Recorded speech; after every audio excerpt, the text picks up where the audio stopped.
Hello everyone, in this video I'm going to show you how you can see your posts, stories and live archive on Instagram easily. Alright, so if you have archived stories or have archived posts or maybe archive live streaming, alright, and you want to see it again, this is easy. So go to your profile and select three lines in the top right corner. So select archive right here, tap on it.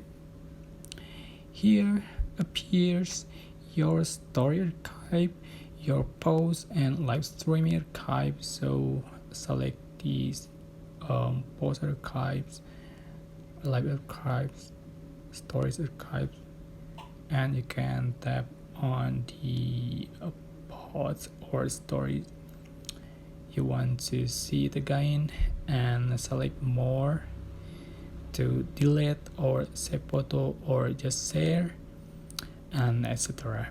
Alright, that's it. I hope this information was helpful for you guys. Don't forget to like, comment, share and also subscribe. If you have any question, please leave it in the comment section below. Thank you so much for watching.